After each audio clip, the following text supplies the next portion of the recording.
Hello and welcome back to the Wall Street Petting Zoo. I'm Christopher C. Smith, And I'm Robert Coburn. and this is our This Week at the Zoo episode in which we review the week's market news. What a week it was. Yeah, the coronavirus came in and slaughtered the market this week. So this week, as we predicted on our last episode, the stock market saw a huge downward correction from last week's all-time highs. The Nasdaq lost 10.5% of its value, the S&P 500 11.5%, and the Dow Jones 12.5%. Yeah, the market seems to finally be waking up to the fact that poses a major economic risk, as we've been saying for several weeks now. The virus is nearly flatlined in China. It's adding about 400 to 500 new cases per day in China versus the 3,500 that it was adding, last month. But it's spreading exponentially in some other countries, South Korea, Iran, and Italy. On Thursday, South Korea passed broad travel bans and export controls and asked people exposed to the virus to stay home for 2 weeks. So pretty significant restrictions on economic activity in South Korea. In Italy, the government has completely shut down 10 small towns where the virus has spread. In Japan on Friday, we got an announcement that all schools across the country have been closed and will remain closed until April. And Iran this weekend is looking really bad. They chose to quarantine only individuals, not whole cities. They chose not to impose any travel bans. And they also chose not to close down religious shrines in the center of the epidemic because the religious leaders who run the country felt that the people need places of healing. So I've seen videos over the weekend of people licking the shrines in order to prove that they have healing powers. And the virus apparently is spreading fairly out of control there. Apparently 5% of their parliament has already been diagnosed as positive with the virus. There are riots. I saw people had burned down a hospital with coronavirus patients inside. So it's looking pretty bad in Iran. And right now, the official numbers are saying there are 1,000 cases in Iran. But there's also a lot of news of the government arresting journalists who are reporting on coronavirus and of just general cover-up happening in Iran of just how bad things are. So I'm not sure that the official numbers are completely accurate. But it's looking pretty bad there in Iran. Yeah, it's really scary, actually. And then markets found a little support on Thursday and stronger support on Friday as futures markets started to anticipate that the Fed will cut interest rates in March to guard against a coronavirus recession. On Thursday, futures markets put the odds on a 0.25% cut at 75%. By Friday, they were putting the odds of a 0.5% cut at 50%. On Saturday, the odds of a 0.5% cut jumped to 95%, so it appears that the market broadly expects a 0.5% interest rate cut from the Fed in March. Yeah, and in political news this week, of course, we've also got elections going on right now. Bernie Sanders continues to hold a strong lead in the Democratic primary, although Joe Biden won in South Carolina yesterday. So he at least has a shot now, where before his campaign was looking pretty doomed. Investors generally consider Bernie Sanders' nomination to be bearish for stocks, even though it's unlikely that Bernie could ever actually pass any of his radical economic agenda without Democrats also taking control of both houses of Congress, which is unlikely. Bernie also doesn't have an actual majority of the delegates so far, so there is a real chance of Biden getting nominated in a brokered convention, even if Bernie wins a plurality of the popular vote. Elizabeth Warren could probably give Bernie the victory by dropping out of the race. She's pretty progressive, so most of her followers would probably go to Bernie Sanders, but she seems determined to stick it out. Even though they're closely aligned on the issues, I get the impression that Elizabeth Warren doesn't actually like Bernie Sanders very much. So there's still a lot of uncertainty around the Democratic primary, but it does look like Bernie Sanders has the lead, which probably won't be great in terms of the market's reaction.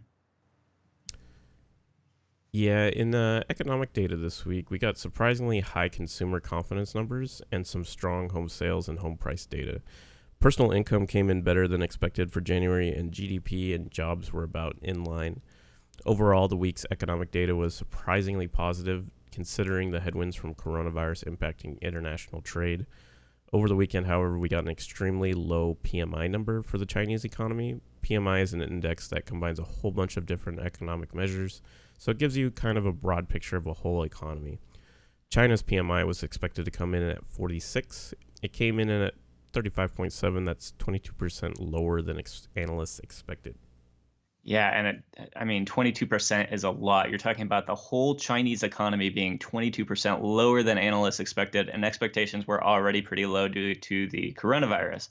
So I think that we will see, at the very least, probably China stocks sell off in a big way next week, and I think that that will ripple probably across global markets as well.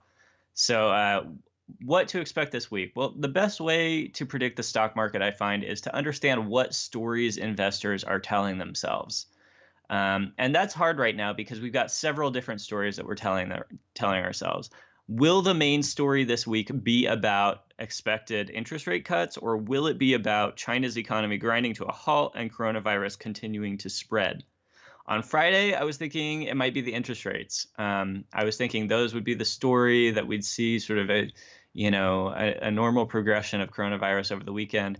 But after seeing the news over the weekend, I'm thinking, okay, actually, the spread of coronavirus is happening faster than I expected. We've seen some expansion of quarantines. And more importantly, we got this really, really negative number on the Chinese economy, which I think is going to have a huge impact this week. So I was expecting a small rally on Monday, and I actually put a bunch of money in stock markets on Friday. But I'm probably going to try to sell pre-market on Monday if I can, because I'm thinking the negative stories will predominate, and we actually will have a red week from the start, and we may even see another 12% drop or so in the major indexes this coming week. Let's talk stocks that we watched this week. Robert, what were you watching? So this week, I was watching Home Depot. Firstly, they reported earnings this week on the 28th. I think it was the 28th or the 25th, one of the two. However, I believe the stock dipped. The stock did dip, but it dipped more so because of the rest of the market falling rather than just on their earnings report. Now, Home Depot historically typically dips right after their earnings reports, anyways, and they usually recover over about a 2 to 3 week period, but the stock didn't actually dip right after the earnings. It actually started dipping when the rest of the market dipped. So that's why I attribute the dip for Home Depot to be attributed to more so to the rest of the market than itself. So I'll be continuing to watch Home Depot because I still don't think it's reached its bottom yet. It doesn't have as much of a supply chain, obviously, supply chain exposure as most companies do, because most of the stuff they either get locally, domestically, or they get it from Mexico or Canada. But at the same time, a lot of the stuff that goes with it, like building installations, plastics, those stuff comes from China. So don't expect Home Depot to follow that same route of 2 to 3 week recovery. Zoom, on the other hand, it's still surpassing my expectations, reaching its highest point of 120 per share Friday morning before coming back down to end the week at 105. Zoom doesn't have a supply chain it needs to worry about, being it's a SaaS company. With many companies enforcing a travel ban due to coronavirus, Zoom is thriving. And last week, I also mentioned I was watching cryptocurrencies, mainly Bitcoin, which has come crashing down from its highs of 10K, and I believe right now is a good time to buy in, as it's at its point in its cycle where it appears to be ready to shoot back up above the 10K mark again. Yeah, I hadn't even thought about that with Zoom, but Zoom, does a lot of like business teleconferencing, and with businesses broadly canceling conferences and meetings, of course, they're going to need to do teleconferencing. So it makes a lot of sense, actually, that Zoom would be booming amidst a coronavirus quarantine environment. So, yeah. I also saw that there's a company that is commonly confused for Zoom because Zoom's ticker is ZM, but there's another company that has the name Zoom. Yeah, Zoom Technologies, and the ticker is ZOOM, and that one has been shooting up. It gained like 50% in one day because people were confusing it with the video conferencing company. So I thought that was pretty funny. Apparently, the other company is defunct; it doesn't even exist anymore. So yeah, some people got burned on that one. I mentioned last week that I was totally in cash. But I did call out a couple stocks that I thought might do well on their earnings reports. I told you I wasn't going to play them myself, but if I were going to play, these were the ones that I would play. WPX Energy missed analyst estimates on both earnings and revenue, and it ended the week down 20%. So glad I didn't play that one. They did clarify when they are going to initiate their dividend, which is one of the things that I was watching. I knew that they were going to initiate a dividend this year, but I didn't know what quarter they were going to do it. They clarified that it will be third quarter. So I actually picked up a 2021 call on WPX Energy and did that, late this week. So we'll see what happens with that. I think that has some very long-term potential. Callon Petroleum also fell 20% this week, even though it actually beat analyst estimates on both its earnings and revenue. And Foundation Building Materials missed analyst estimates, and it fell 14%. So, even in a company that beat its estimates, we still saw a 20% drop. An environment like this where the whole market is weak is just not a good time to play earnings reports because even when you're right, you're wrong. All right.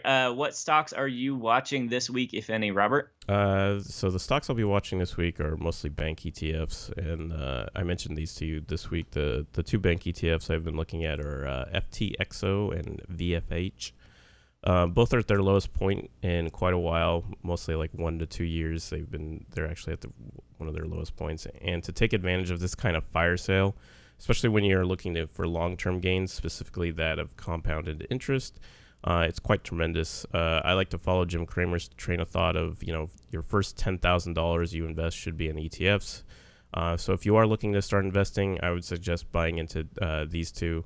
I'm using my Fidelity account to purchase these stocks, as the dividends for these are automatically re-added as partial shares, so you don't have to worry about reinvesting it or shelling out the money for more additional stocks at a later time. So that's compared to like Robinhood or Webull, which will just cash you out for the dividends for that quarter. Yeah, so I actually put about half my money back in the market at the end of this last week. Kind of wishing that I hadn't, because I think that next week is going to be pretty red. But I do have some that I think that will still be winners this week. And the big one is VGLT. This is a long-term treasury bond fund. This is what the big investment banks are buying right now in order to profit from interest rate cuts and potential recession. Interest rate cuts reduce the yield on new bonds, which causes the retail price of older, higher yield bonds to go up. So if the Fed cuts interest rates by, 0.5% in March, the yield of new bonds will go down pretty significantly.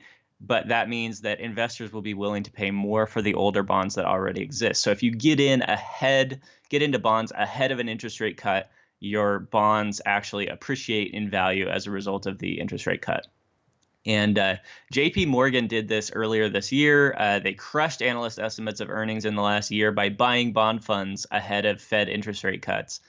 And they made a lot of money on that this last year. So I think that could be a really, really solid way to play the market during a potential recession and in a low interest rate environment, is to buy bond funds ahead of interest rate cuts. I would not be surprised to see the VGLT bond fund go up all month. I bought a little bit on Friday, and I'm going to buy any dip in this fund. It should give a fairly good return with fairly low risk. So I think that's probably my number one way to play the market right now, is those long-term bond funds. My biggest stock market winner on Friday was the oil and gas sector. I bought a little bit on Callon Petroleum and WPX Energy on Friday, and they both did pretty well on Friday, even though oil and natural gas prices actually fell on Friday. And partly that's because oil and gas hit a critical support level. Partly it's because interest rate cuts should push oil and gas prices up, and I think that the investors are anticipating that. Maybe it's also because coronavirus is spreading in Iran, and so that could cause a little bit of a supply crunch, especially in companies that have exposure to the Middle East. They may see a downturn, but companies that are doing production domestically here in the United States may see an upturn because their production will be unaffected by the chaos in the Middle East. So I think it's maybe a good time to be in American domestic producers of oil and gas and to divest from those Middle Eastern producers. So, Callon Petroleum and WPX Energy are both American, U.S.-based producers, and so I think that they might have a good week. I'm definitely watching those. And even if we don't see an uptick this week in those companies or in oil and gas prices generally, this is a reasonable place to start buying long-term calls on oil and gas companies for 2021. So that's what I did. I bought some 2021 calls on Callon Petroleum and WPX Energy, especially considering WPX expects to initiate a dividend in the third quarter, which should be bullish for the stock. The other one that I am looking at is CNRG. This is a clean energy fund. It fell pretty far this week, but it ended the week with a green day on Friday, and it should benefit from any rally in oil and gas because, of course, higher oil and gas prices make alternative energy prices more competitive. But more importantly, CNRG may benefit this week from federal legislation to invest in clean energy technologies. There's a bipartisan bill making its way through Congress right now, co-sponsored by Republican Lisa Murkowski, called the American Energy Innovation Act. And the bill essentially is about government investment in clean energy technologies. And so if this bill does pass, CNRG ought to get a bump from that legislation. So a couple different reasons for CNRG to possibly go up this week. Although CNRG does have a lot of exposure to some companies like Tesla and fuel cell that have, I would say, questionable valuations. The prices are a lot higher than they probably should be. So I think that that's a risky play, but it's a play that has several reasons why it might succeed this week. So I'd say be careful out there. I think that the market broadly is going to be down this week. Choose safe investments like those long-term bond funds and stay out of the really risky ones that already have pretty high valuations. All right. If you heard anything on the podcast this week that you found useful, please give us a like, share, or comment on YouTube. Subscribe to us on Podbean or iTunes, your favorite podcast app. You can also follow us on Facebook or Twitter. And if you're interested, please look for the Webull referral link underneath our YouTube video. It helps support the podcast if you go sign up for Webull through our referral link, deposit $100, and you get a couple free stocks. It's a great time to do that because they also have a promotion going on right now where if you deposit $25,000, you get 25 free stocks. So, hey, free money. And amidst this, potential recession environment, this coronavirus downturn in the stock market, what better way to invest your money than to open a Webull account and just cash in on those free stocks? Anything else you'd like to say before we depart here, Robert? Cash is king. Still. Cash is king. All right. We'll see you guys next week at the zoo. Yep. See you.